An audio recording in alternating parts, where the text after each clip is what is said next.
டெய்லியும் ஒரே மாதிரி தோசை ஊற்றி கொஞ்சம் போர் அடிச்சு போனதால் இன்றைக்கி நான் கேரட் தோசை ஊற்ற போகிறேன். கேரட்டை நல்லா ஸ்மூத் பேஸ்ட்டாக அரைச்சி ஜூஸை தனியாக எடுத்துகிட்டு சக்கையை மட்டும்தான் தோசையில் கலந்து தோசை ஊற்ற போகிறேன். ஏன்னா நம்ம சக்கையை சேர்த்து எடுத்துக்கிட்டோம்னா தான் நமக்கு ஃபைபர் கண்டென்ட் நிறையா கிடைக்கும். ஜூஸ் வீக்லி 2 டைம்ஸ் எடுத்துக்கலாம். 2 or 3 டைம்ஸ் ரெகுலராகவும் எதுவுமே எடுக்கக்கூடாது. இந்த மாதிரி நம்ம கண்டினியூஸாக எடுக்கும்போது நம்மளோட ஸ்கின் கலர் நல்லாவே இம்ப்ரூவ்மெண்ட் ஆகும்.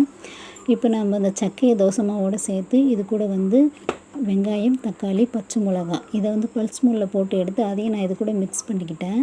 இது கூட ஒரே ஒரு டேபிள் ஸ்பூன் ரவையும் சேர்த்து நல்லா மிக்ஸ் பண்ணி நம்ம இப்போ தோசையாக ஊற்றிக்கலாம். இந்த மாதிரி சேர்க்கும்போது தோசை கொஞ்சம் கிறிஸ்பியாக நல்லா வரும். நான் அடை தோசை மாதிரி தான் எடுத்துக்கிட்டேன்.